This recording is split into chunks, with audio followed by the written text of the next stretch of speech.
BJP ने तय किया है राज्यसभा के उम्मीदवार। कल भी घोषणा हुई थी, राज्यसभा के लिए नाम तय किए गए हैं। उससे आपको रूबरू करा दे, चुनीलाल गरासिया और मदन राठौड़ का नाम यहां तय किया गया है। बीजेपी ने तय किया है राज्यसभा के लिए उम्मीदवार और ये दो नाम तय कर दिए गए हैं राज्यसभा के लिए। इस वक्त की ये बड़ी और अहम खबर, चुनीलाल गरासिया और मदन राठौड़ का नाम तय किया गया है राज्यसभा के उम्मीदवार के तौर पर। बीजेपी ने ये नाम तय किए हैं राज्यसभा के लिए। ये दो नाम तय कर दिए गए हैं और चुनीलाल गरासिया और मदन राठौड़ का नाम तय किया गया है।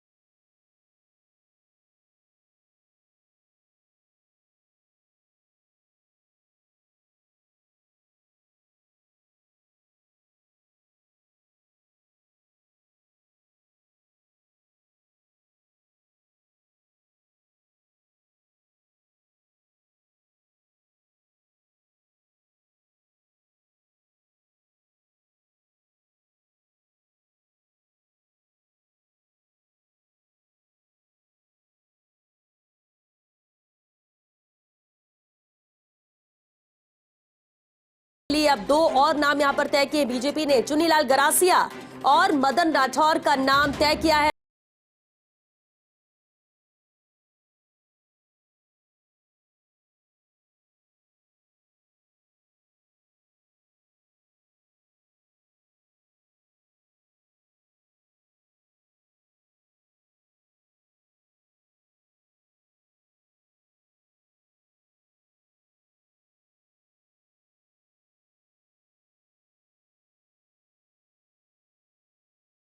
किया है बीजेपी ने चुनीलाल गरासिया और मदन राठौड़। हालांकि कल जब 7 राज्यों के 14 नाम सामने आए थे, उम्मीदवारों का नाम तय किया गया था, तब यह सवाल जरूर उठा था कि आखिर क्या राजस्थान से एक भी नाम नहीं लिया जाएगा। लेकिन अब राजस्थान से ये दो नाम, चुनीलाल गरासिया और मदन राठौड़, भारतीय जनता पार्टी ने आगामी राज्यसभा चुनाव के मद्देनजर दो नामों पर अपनी स्वीकृति दी है, जिसमें चुनीलाल गरासिया और दूसरा नाम है मदन राठौड़।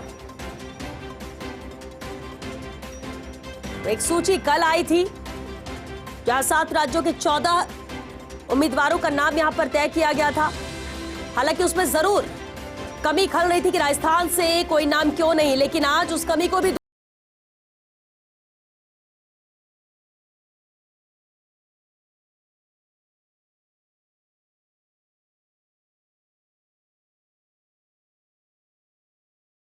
हमारे साथ जुड़ चुके हैं ऐश्वर। कल जरूर कमी खल रही थी कि राजस्थान से कोई नाम नहीं, लेकिन ये दो अहम नाम राज्यसभा उम्मीदवार के तौर पर, पूरी जानकारी चाहेंगे।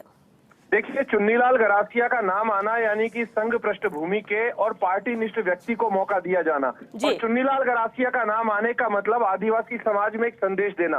मदन राठौड़ का मतलब सीधे तौर पर है कि मूल आदिवासी है, ये घांची तेली समाज से है, सुमेरपुर से विधायक रहे, उप मुख्य सचेतक रहे और इनको टिकट कट गया था और इन्होंने सब्र किया, पार्टी का साथ दिया और यही कारण रहा कि उन्हें राज्यसभा का में उनका जो नाम है वो राजस्थान से उनका नाम फाइनल हुआ है भारतीय जनता पार्टी की तरफ से।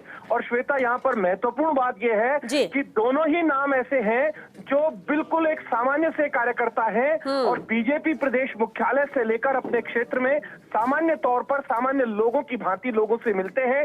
और दोनों ही नाम ऐसे हैं कि अगर हम देखें तो एक तो आ जाता है मारवाड़ से और दूसरा आ जाता है मेवाड़ से। मारवाड़ और मेवाड़ दोनों क्षेत्रों को तवज्जो दी गई है, क्योंकि इससे पहले पूर्वी राजस्थान से किरोड़ीलाल मीणा को भेजा गया था, तो एक बैलेंसिंग भी की जाती है।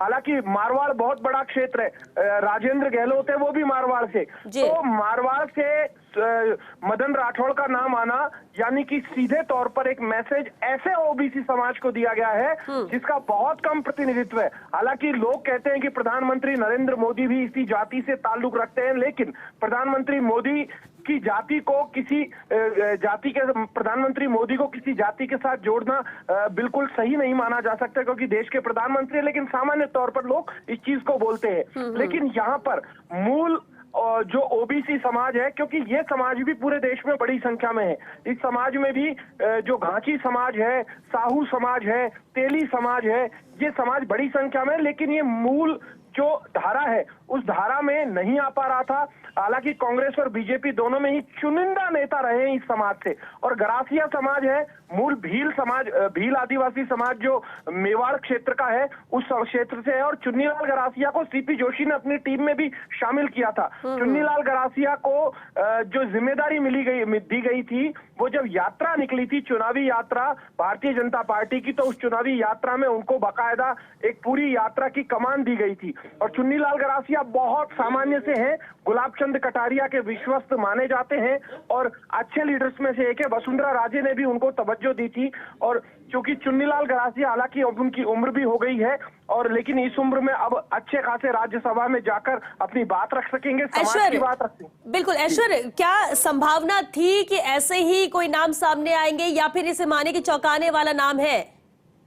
देखिए, चौंकाने वाले दोनों ही नाम है। चौंकाने वाले दोनों नाम इसलिए हैं कि इन दोनों नामों का कम पता था। लोग आज सुबह अचानक से चर्चा चली, क्योंकि सुनील बंसल का नाम अचानक से चर्चाओं में आया था। सुनील बंसल का कोई प्रवास था, वो प्रवास कैंसिल हो गया था, तो लोगों में चर्चा चली कि क्या सुनील बंसल को राजस्थान से भेजा जाएगा क्या, क्योंकि जिस पद पर वो है वहां पर प्रवास काफी होते हैं। तो राज्यसभा सदस्य जब बन जाते हैं तो प्रवासों में भी आसानी रहती है, अपने आराम से पूरे क्षेत्र में भी प्रवास कर सकते हैं। लेकिन तमाम बातों को, तमाम अटकलों को दरकिनार किया गया है और बिल्कुल ऐसे नामों को भेजा गया है जैसे चौंकाया गया है। राजस्थान से वाकई में चौंकाया गया है। हालांकि कल की जो लिस्ट आई थी उसमें कई चौंकाने वाले नाम थे, लेकिन बिल्कुल नए चेहरों को मौका दिया जाना, यानी कि प्रधानमंत्री मोदी, जेपी नड्डा और अमित शाह, तीनों का साफ तौर पर संदेश है कि पार्टी में किसी को भी कोई भी पद दिया जा सकता है। पार्टी को लगेगा कि ये व्यक्ति मुफीद है, ये व्यक्ति योग्य है, इसने पार्टी की सेवा की है, तो उसे मौका दिया जाएगा। और इसका उदाहरण अब चुन्नीलाल गरासिया और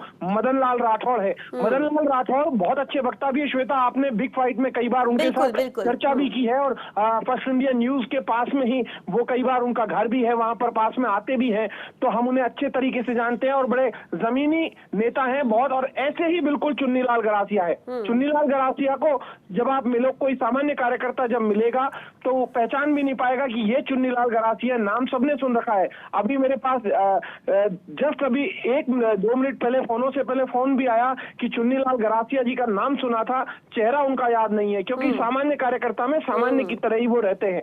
तो ये एक मेवाड़ और मारवाड़ को बड़ी सौगात दी गई है और बैलेंसिंग करने की कोशिश की गई है। अब ये भी तय मानकर चलना कि जो 25 की 25 लोकसभा सीटें हैं, उन 25 की 25 लोकसभा सीटों के लिहाज से अब मूल ओबीसी को तवज्जो दिया जाना, क्योंकि श्वेता बहुत सारी जातियां हैं मूल ओबीसी में। हालांकि कुछ जातियां हैं जिन्हें हम सभी जानते हैं, जैसे जाट समाज है, माली समाज है, यादव समाज है, कुमावत समाज है। ये समाज बड़ी संख्या में है, लेकिन ऐसे छोटे छोटे बहुत सारे समाज है। घांची समाज हो गया, वैष्णव समाज हो गया, इसके अलावा नाई समाज हो गया, सुनार समाज हो गया, ऐसे बहुत छोटे छोटे समाज है। प्रजापत हो गए, प्रजापत और कुमावतों को हालांकि एक जैसा मान लिया जाता है। ऐसे बहुत सारे छोटे छोटे समाज हैं ओबीसी में, उनको भारतीय जनता पार्टी पूरे देश में व्यापक स्तर पर तवज्जो दे रही है, क्योंकि मूल ओबीसी का बड़ा वोट बैंक है। और जैसे लखेरा समाज होता है, वो भी ओबीसी में आता है। ऐसे बहुत सारे समाज होते हैं।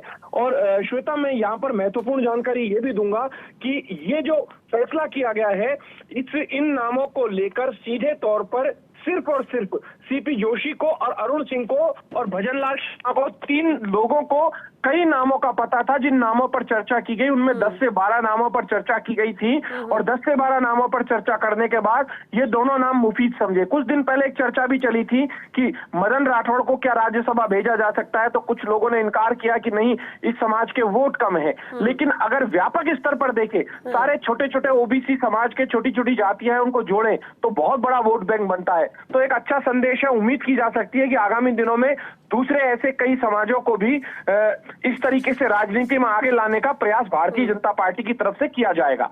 लेकिन ऐश्वर्य एक सवाल जरूर उठता है। बिल्कुल, फिलहाल बहुत शुक्रिया ऐश्वर्य आपका इस पूरी बातचीत के लिए। योगेश जी भी हमारे साथ जुड़ चुके हैं, योगेश शर्मा जी, पॉलिटिकल एडिटर। योगेश जी, बेहद अहम ये दो नाम है, और ये दोनों ही नाम चौंकाने वाले हैं। लेकिन जहां कास्ट फैक्टर की बात की जाए तो कास्ट फैक्टर का अगर ध्यान रखते तो और भी कई बड़े नाम थे, लेकिन आम कार्यकर्ता को मौका देना राजस्थान में, फिर वो चाहे मुख्यमंत्री हो, चाहे पूरा मंत्रिमंडल हो, या फिर इसके बाद ये दो अहम नाम राज्यसभा के लिए, क्या स्ट्रैटेजी नजर आती है? ये बड़े फैसले हैं जो लगातार देखने में मिल रहे हैं बीजेपी की तरफ से। देखिए, वाकई में श्वेता, पूरी तरह चौंकाने वाले नाम है दोनों ही। चुन्नीलाल गरासिया और मदन राठौड़ दोनों ही भारतीय जनता पार्टी के कार्यकर्ता है। दोनों को राज्यसभा उम्मीदवार बनाकर एक सम्मान कार्यकर्ताओं को दिया गया है। चुन्नीलाल गरासिया पहले भी सांसद रह चुके और मदन राठौड़ विधायक रह चुके सुमेरपुर से, और इसके साथ ही वो उप मुख्य सचिव विधानसभा भी रह चुके। लेकिन सबसे बड़ी बात है कि मदन राठौड़ ओबीसी वर्ग से आते हैं और वहीं चुन्नीलाल गरासिया आदिवासी वर्ग से ताल्लुक रखते हैं। तो कहा जा सकता है कि अपने आप में ये बहुत जरूरी था इस पूरे घटनाक्रम के दौरान इस तरह का चौंकाने वाला फैसला। जहां कांग्रेस में सोनिया गांधी के नाम की चर्चा थी, बीजेपी में जेपी नड्डा के नाम की चर्चा थी, अलका सिंह गुर्जर के नाम की चर्चा थी, वहीं पर यहाँ पर मदन राठौड़ को आगे लाकर, चुन्नीलाल गरासिया को आगे लाकर वाकई में चौंकाने वाला निर्णय श्वेता किया है। और ये पूरा कदम मुझे लगता है बीजेपी कार्यकर्ताओं के मनोबल को बढ़ाने वाला है। जिस तरह भजनलाल शर्मा को मुख्यमंत्री बनाया गया, एक कार्यकर्ता, बीजेपी संगठन का व्यक्ति, और उसे पार्टी ने टिकट दिया और उसके बाद वो व्यक्ति मुख्यमंत्री बना पहली बार विधायक बनकर, वैसे ही यहाँ पर ये फैसले मुझे लगता है श्वेता उस कड़ी में और आगे बढ़े हैं। बिल्कुल योगेश जी, तो ये इन फैसलों को कैसे देखें? क्या वाकई में लोकसभा चुनाव के मद्देनजर देखा जाए, या फिर माना जाए कि बीजेपी की स्ट्रैटेजी चेंज हो चुकी है? जो बातें की जाती कार्यकर्ताओं को लेकर, बीजेपी ऐसी पार्टी है जो मौका अपने कार्यकर्ताओं को देती है, और एक के बाद एक उदाहरण पेश किया जा रहा है जो लोकसभा के बाद भी ये जारी रहेगा, या इस लिहाज से देखें? देखिए, मुझे एक अलग तरह का इस पूरे फैसले को लेकर एक राजनीतिक संतोष इस बात का है जी कि राजस्थान के ही नेताओं को राज्यसभा का उम्मीदवार बनाया गया। कांग्रेस में ऐसा नहीं हुआ था। कांग्रेस में मुश्किल एक राज्यसभा सांसद राजस्थान से नीरज दांगी, क्योंकि अवसर बहुत थे, लेकिन कांग्रेस ने दिल्ली के नेताओं को, राष्ट्रीय नेताओं को आगे बढ़ाने का काम किया जब उनकी सरकार थी। तो राजस्थान के नेताओं को जो वेटेज देना चाहिए था वो नहीं मिला। यहाँ भारतीय जनता पार्टी ने अपनी क्षेत्र के, अपने प्रांत के नेताओं को वेटेज देकर राज्यसभा का उम्मीदवार बनाया। तो ये अपने आप में एक तरह से कहा जाए तो प्रदेश की राजनीति के लिए भी सुखद है, क्योंकि राज्यसभा के अंदर राजस्थान का प्रतिनिधित्व, और वो भी राजस्थानी लीडर का प्रतिनिधित्व होना, ये अपने आप में बहुत ही महत्वपूर्ण बात है। एक तरफ मारवाड़ गोडवाड़ अंचल को साधा गया है मदन राठौड़ के जरिए, तो दूसरी ओर दक्षिणी राजस्थान आदिवासी अंचल को साधा गया है चुन्नीलाल गरासिया के जरिए। और ये दोनों ही जो इलाके हैं, ये नरेंद्र मोदी और अमित शाह के गृह राज्य गुजरात से सटे हुए हैं। जो इलाका राजनीतिक तौर पर मदन राठौड़ का कहलाता है, वो बिल्कुल गुजरात से कुछ ही दूरी पर है। तो वहीं चुन्नीलाल गरासिया जहाँ से प्रतिनिधित्व करते रहे हैं, वो इलाका भी गुजरात से बिल्कुल सटा हुआ है। तो कहा जा सकता है कि जो राजनीतिक आबो हवा यहाँ वातावरण बन रहा है, उसके जरिए न केवल एक राज्य को बल्कि दो राज्यों को और पूरी एक आदिवासी पट्टी को भी साधने की कोशिश की गई है। चुन्नीलाल गरासिया बीजेपी संगठन में कई पदों पर रहे और दिल्ली से जयपुर आना, ट्रेन से आकर बीजेपी कार्यालय में कार्यकर्ताओं के साथ बैठ के लेना, फिर मध्य रात्रि को उदयपुर निकल जाना, फिर 2-3 दिन बाद फिर जयपुर आना। ये प्रवास के जो उनका निरंतर पार्टी ने जो भी टास्क दिया, ईमानदारी से वो निभाते रहे। और ठीक वैसे ही मदन राठौड़ ने अपनी कार्यकुशलता, अपनी चपलता, विधानसभा में वो विधायक रहे तो तेज तर्रार नेताओं में उनकी गिनती होती थी। कुशल संसदीय कार्यों के लिए भी वो जाने जाते थे। तो वहीं मदन राठौड़ एक तरह से पार्टी के डेडिकेटेड सिपाही की तरह भी रहे। बीजेपी ने उनका टिकट काटा, तब भी उन्होंने पार्टी के प्रति अपनी वफादारी को नहीं छोड़ा, पार्टी के प्रति अपनी निष्ठाओं को नहीं छोड़ा, पार्टी के प्रति ईमानदारी के साथ काम उन्होंने किया। पाली जिले में बेहतरीन परिणाम उन्होंने दिए, अपने समाज को पार्टी से जुड़े रखने का काम भी उन्होंने किया। तो एक तरह से कहा जाए तो ये बड़ा दूरगामी निर्णय है, कार्यकर्ताओं के लिहाज से बड़ा दूरगामी निर्णय है। और बीजेपी के काडर को मजबूत करने की दिशा में आगामी लोकसभा चुनाव के परिप्रेक्ष्य में देखें तो एक तरह से बीजेपी ने दक्षिणी राजस्थान को साधने की कोशिश की है। बांसवाड़ा डूंगरपुर लोकसभा सीट हो, चाहे उदयपुर की लोकसभा सीट हो, चाहे प्रतापगढ़ का इलाका हो, और ठीक इसी तरह मदन राठौड़ के जरिए चाहे पाली लोकसभा की सीट हो, चाहे जालोर सिरोही की सीट हो, तो एक तरह मैसेज देने की कोशिश की है कि कोई भी कार्यकर्ता चाहे वो पार्टी में कितनी मजबूती के साथ ईमानदारी से साथ काम करे, उसे राष्ट्रीय नेतृत्व जब चाहे तब आगे बढ़ा सकता है, उसके कामों को सम्मान मिल सकता है। और इस दिशा में बीजेपी ने बहुत सोच समझ के, मुझे लगता है, निर्णय वाकई में भारतीय जनता पार्टी के दिल्ली के थिंक टैंक का ठीक वैसा ही निर्णय है जैसा मुख्यमंत्री बनाने के फैसले के पीछे किया गया था।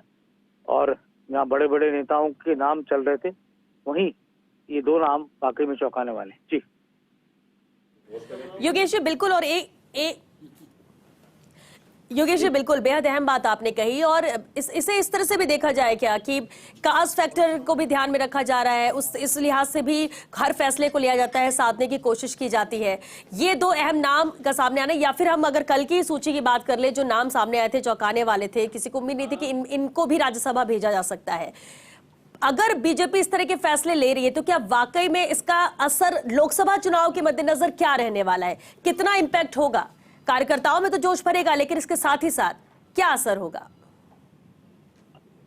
जमीनी नेता श्वेता, तो जमीनी नेताओं को आगे बढ़ाने से कार्यकर्ताओं में जोश बढ़ता है, इसमें कोई संदेह नहीं है। और जैसा मैंने कहा कि मदन राठौड़ जिस समुदाय से आते हैं, मूल ओबीसी वर्ग से आते हैं, और ये एक संयोग हो सकता है कि नरेंद्र मोदी भी जिस समुदाय से आते हैं, जिस वर्ग जाति वर्ग से आते हैं, ओबीसी, उसी ओबीसी जाति वर्ग से ही मदन राठौड़ आते हैं। तो एक तरह से कहा जा सकता है। और हमारे राजस्थान में इस जाति को पहली बार भारतीय जनता पार्टी ने राज्यसभा में भेजने का काम किया है, राज्यसभा का उम्मीदवार बनाया है। तेली वर्ग से मदन राठौड़ आते हैं, उस समुदाय को पहली बार बीजेपी ने अपना उम्मीदवार बनाने का काम किया है राज्यसभा में। ये बहुत बड़ी बात है। आपको ध्यान होगा कुछ सालों पहले जब वसुंधरा राजे की सरकार हुआ करती थी जी, उस जमाने में कृष्ण कुमार वाल्मीकि जो हरिजन थे और उस वर्ग से आते थे, उनको राज्यसभा के लिए नॉमिनेट किया गया था। उस समय ये बीजेपी का बहुत बड़ा निर्णय हुआ करता था। और आज फिर एक ऐसा चौंकाने वाला निर्णय, तो पूरी ओबीसी वर्ग, खासतौर से मूल ओबीसी वर्ग के मतदाता, जो कि बीजेपी का एक तरह से कहा जाए तो पेटेंट वोट माना जाता है।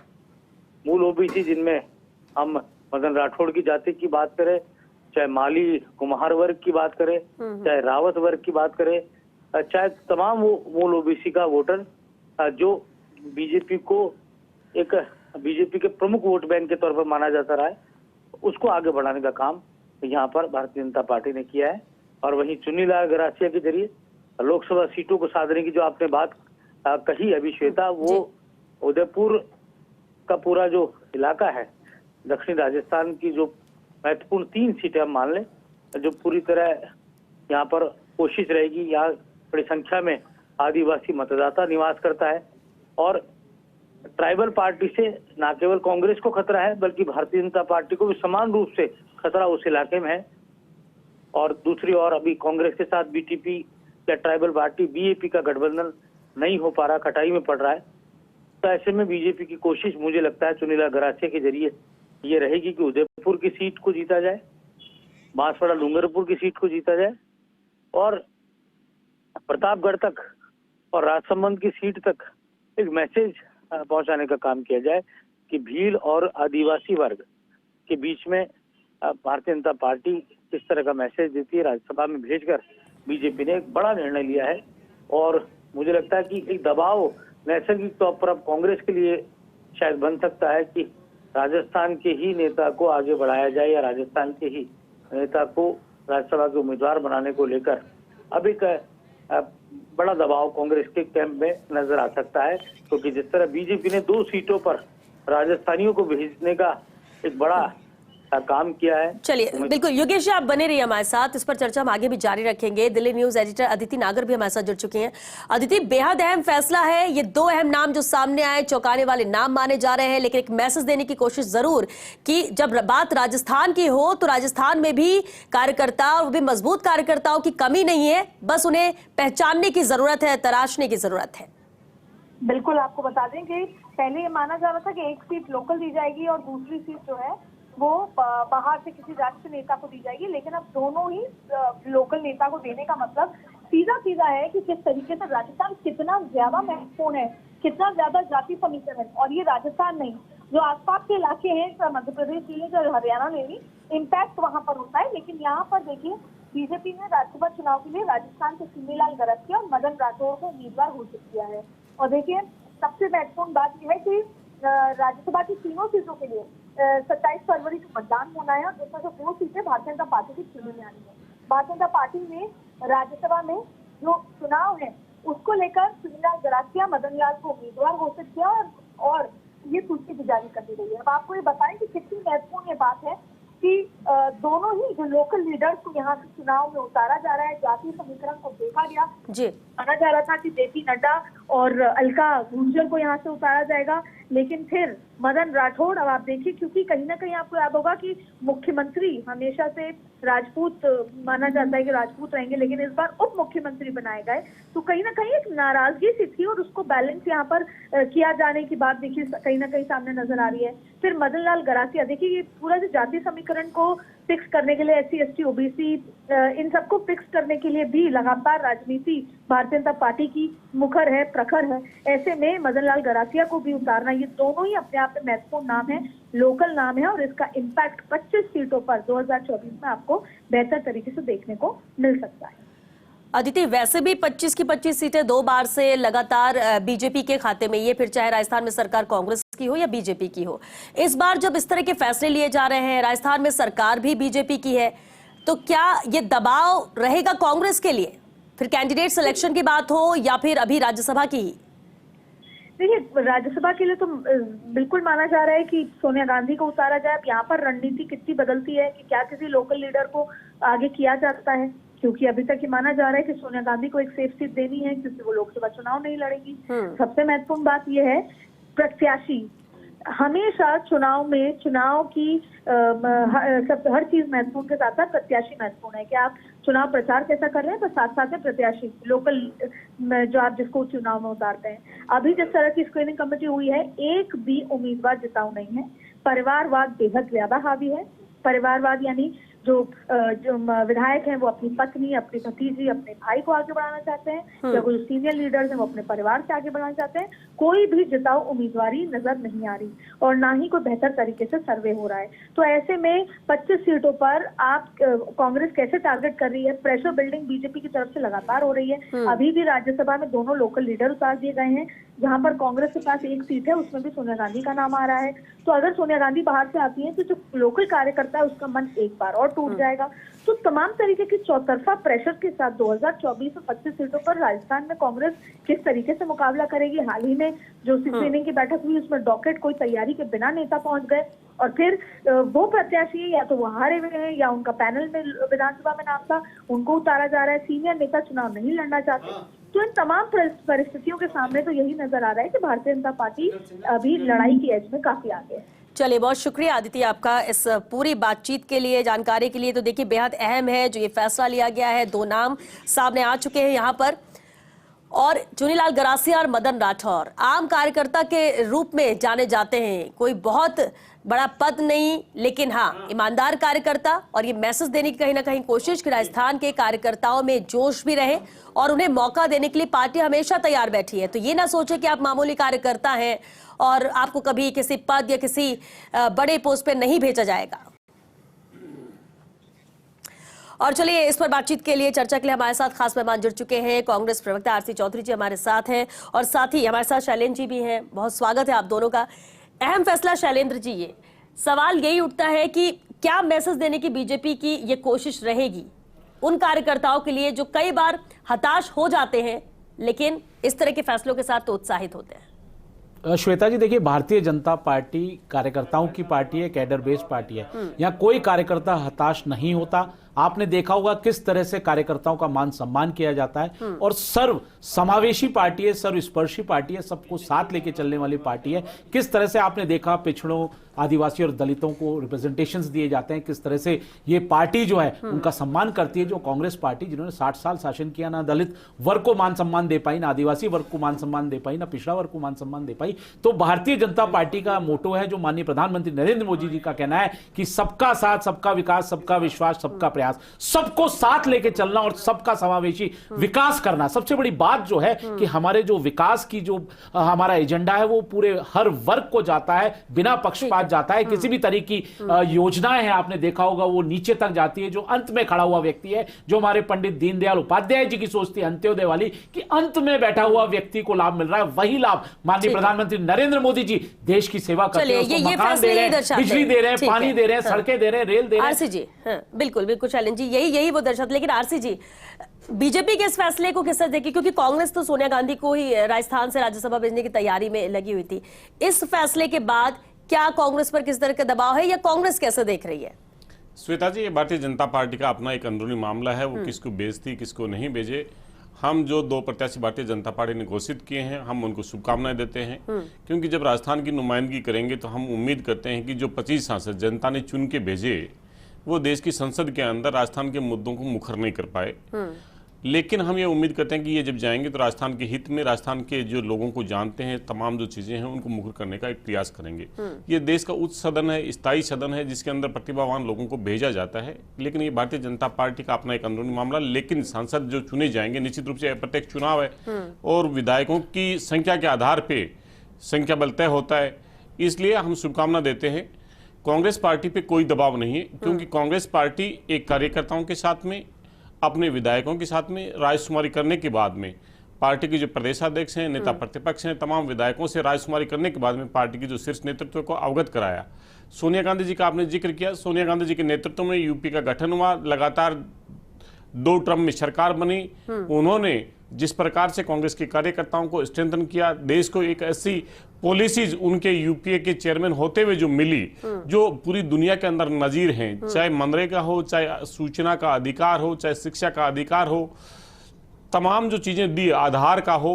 इसलिए उन्होंने जो जिनके नेतृत्व में जितनी वो योजनाएं रही, वो नजीर हैं। इसलिए कांग्रेस के कार्यकर्ताओं के लिए कोई भी जो पार्टी का नेतृत्व है, जो निर्णय करेगा, वो स्वागत योग्य होगा। और वो आवाज राजस्थान के हित को लेके हो, देश के मुद्दों को लेके हो, देश की संसद के अंदर वो उन मुद्दों को मुखर कर सके जो उस सदन की गरिमा के अनुसार। अच्छा ठीक है, कांग्रेस के लिए अगर सवाल उठते या आरोप लगते हैं, आप इसको स्पष्ट कर दीजिए। कहते हैं कि राजस्थान में भी कांग्रेस के बहुत ही मजबूत कार्यकर्ता है, जी जान से लगे रहते हैं, पार्टी को मजबूती देने में, सरकार बनाने में, सब कुछ है। लेकिन जब राज्यसभा ऐसा कुछ होता है तो कुछ ही अहम चेहरे होते हैं जिन्हें मौका दिया जाता है। फिर आपके राजस्थान से ना हो तो आप दूसरे राज्यों से उनको भेज देते। राजस्थान में भी देखने को मिला। यहाँ के स्थानीय लोगों को उतना मौका नहीं देती कांग्रेस। ये जो सवाल उठते हैं इस पर क्या? श्वेता जी, मैं ये कहना चाहूंगा कि ये जो एक नरेशन है कि वो लोकल होना चाहिए, किस जगह से होना चाहिए, ये एक स्थायी सदन है, उच्च सदन है, ये इस देश की जनता के लिए प्रतिबद्ध है, अप्रत्यक्ष चुनाव है।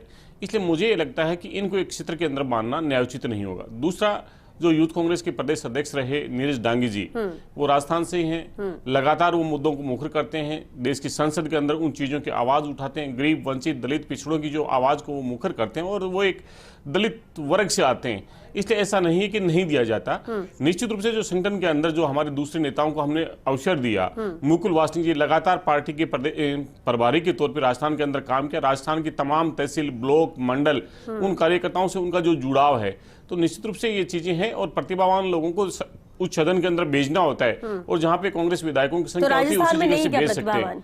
नहीं, क्यों नहीं है? हाँ। जो आपने जिक्र किया कि भाई नहीं है, तो मैंने आपके सामने बताया कि नीरज डांगे जी हैं, उनको हमने भेजा है। बिल्कुल है ना? जब 3-4 नाम होते हैं तो इसलिए कि जब 3-4 नाम होते हैं तो आपने बाहर से ज्यादातर आते हैं। सवाल ये है, भारतीय जनता पार्टी के अंदर, भारतीय जनता पार्टी आप जैसे कार्यकर्ता है मजबूत, क्यों नहीं भेजे जा सकते? मैं आपकी शुभकामनाओं के लिए, आप जो मेरे प्रति संपेत रखते हैं उसके लिए आभारी हूँ। लेकिन कांग्रेस पार्टी ही नहीं, भारतीय जनता पार्टी की इससे पहले की अगर सूची को देखेंगे, तमाम जो लोग हैं जो बाहर से थे और राजस्थान से राज्यसभा का प्रतिनिधित्व किया, सबसे महत्वपूर्ण यह है कि जो व्यक्ति यहाँ से प्रतिनिधित्व कर रहा है वो राजस्थान की जनता की कार्यकर्ताओं की दल के अंदर जो लोग हैं उनकी आवाज और पहचान को मुखर करे। वो कांग्रेस का कोई भी सांसद राष्ट्र के मुद्दों ठीक पे, है, लेकिन जनता के आरसी जी मुद्दों एक पे होता है मुखर कि करते जब रहे। आपकी जन्मभूमि, आपका राज्य एक अलग लगाव होता है, जब वहीं से भेजा जाए ना तो वो बात अलग होती है। हालांकि जहां से भी भेजा जाएगा, कई बार तो तरह बस राज्यसभा पहुंचना है तो पहुंचा दिया गया। बहरहाल चर्चा हम आगे जारी रखेंगे। एसपी मित्तल जी भी हमारे साथ जुड़ चुके हैं, राजनीतिक विश्लेषक।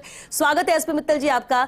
मित्तल जी, ये जो अहम फैसला लिया गया बीजेपी द्वारा, ये जो 2 अहम नाम है जिन्हें राज्यसभा में भेजा जा रहा है, इसे किस तरह से देखा जाए? लोकसभा चुनाव के मद्देनजर, कार्यकर्ताओं में जोश भरने के मद्देनजर हम बात करें, या फिर आम कार्यकर्ता को एक बड़ा मौका देने के तहत बात करें?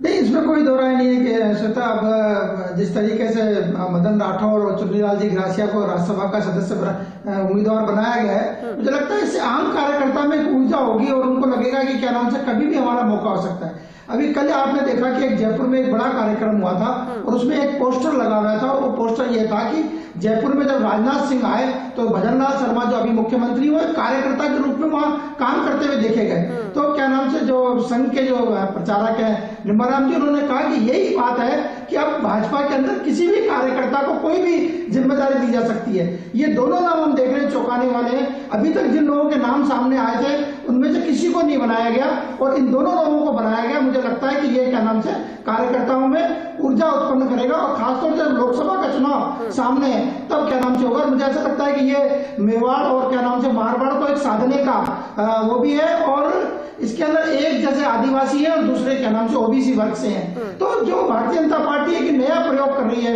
कि जो स्थापित नेता हैं उनकी जगह क्या नाम से जो आम कार्यकर्ता है और जो जातिगत समीकरण भी उनके अंदर उसको देखती है, आदिवासियों को लेके, चाहे वो क्या नाम से ओबीसी को लेके कांग्रेस लगातार ओबीसी का मुद्दा उठा रही है, तो मुझे लगता है कि उसका भी क्या नाम से एक जवाब है। हम लगातार देख रहे हैं कि क्या नाम से जिस तरीके से पहले भजनलाल जी को मुख्यमंत्री बनाया गया, उसके बाद जिस मंत्रिमंडल का गठन किया गया उसमें आम लोगों को बनाया गया, भले ही चाहे वो पहली बार का क्या नाम से विधायक रहा हो तो उसको भी क्या नाम से मंत्री बनाया गया। जो पुराने जो लोग हैं उनको क्या नाम से रोका गया है। तो मुझे लगता है कि क्या नाम से भारतीय जनता पार्टी एक नया प्रयोग कर रही है।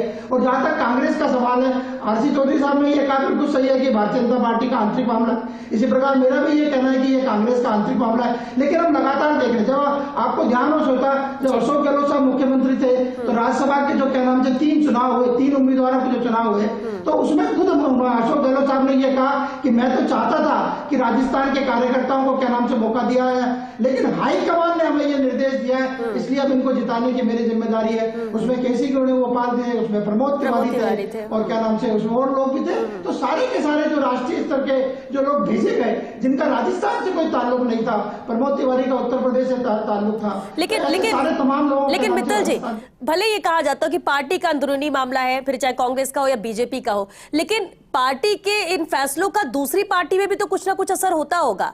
अब अगर बड़े स्थापित लोगों को मौका कांग्रेस देती है, आम कार्यकर्ता को मौका बीजेपी देती है, तो कांग्रेस के आम कार्यकर्ता भी तो ये सोचेंगे कि बहुत इस पार्टी के लिए किया, लेकिन शायद कोई हमारे लिए सोचने वाला नहीं है, हमें मौका देने वाला नहीं है। तो कहीं ऐसा तो नहीं कि दूसरी पार्टी का रुख कर लें,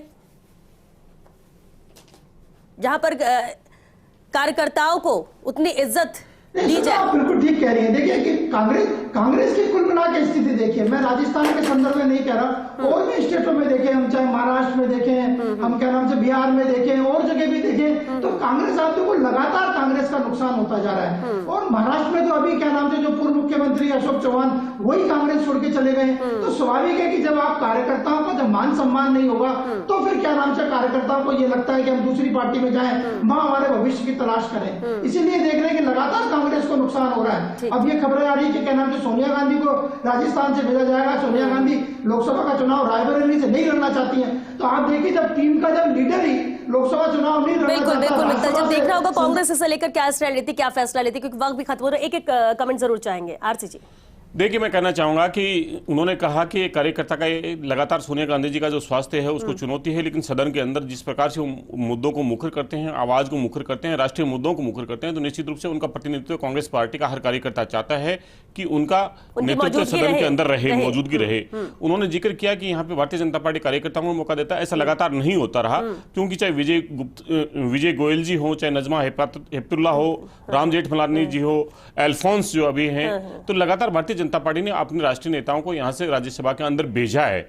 आज चुनावी अगर स्थितियों को देख के अगर वो साधने का प्रयास कर रही है तो राजस्थान की जनता ये जानती है कि 2 बार 25-25 सांसद लोकसभा के भेजे, अगर वो वहां पे जाके अगर प्रधानमंत्री के महिमा मंडन करने का काम करते हैं और राजस्थान की जनता के मुद्दे भूल जाते हैं तो मुझे लगता है इनका कोई ऐसा होने वाला नहीं है। लास्ट कमेंट मुझे लगता है आरसी चौधरी जी को मुझे बताना पड़ेगा कि माननीय प्रधानमंत्री नरेंद्र मोदी जी के नेतृत्व में जो विकास के कार्य हुए, सड़कों का, राष्ट्रीय राजमार्गों का निर्माण हुआ, रेलवे का आधुनिकीकरण हुआ, टनल्स बनी, किस तरह से सुनिए, हमने 4.5 करोड़ लोगों को राजस्थान में जल्द से जल्द देने का काम किया है। पोर्ट हो चाहे रेलवे हो, तमाम गरीब लोगों को आप गरीबी से रेखा से बाहर नहीं निकल पाए, हमने 25 करोड़ लोगों को गरीबी रेखा से बाहर लगाया, हमने मध्य वर्ग को गरीबी में धकेलने का काम नहीं किया, मध्य वर्ग को गरीबी में धकेलने का काम किया। कांग्रेस पार्टी जिस हिसाब से सदन में बहस से भाग जाती है, डिबेट में चिल्लाने लग जाती है, इनसे आपके हमने आपको कहा, हमने आपको कहा भ्रष्टाचार में लोगों को कांग्रेस पार्टी भ्रष्टाचारी पार्टी, 4 चीजें सीख के आते हो, 4 चीजें बोल सकते हो, इसके अलावा आपके पास आप बताइए पूरा भ्रष्टाचार, आप ही बताइए कि आपके जो 25 सांसद थे 2 बार का टर्म रहा,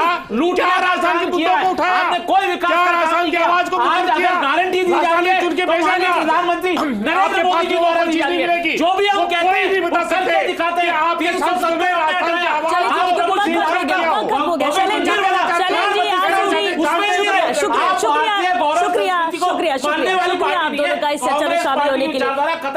शुक्रिया। देखिए दोनों ही पार्टी की अपनी अपनी विचारधारा है, अपनी अपनी स्ट्रैटेजी है, चुनाव के मद्देनजर हो या अहम फैसला पार्टी के लिए लेने के लिए या कार्यकर्ताओं को लेने के लिए।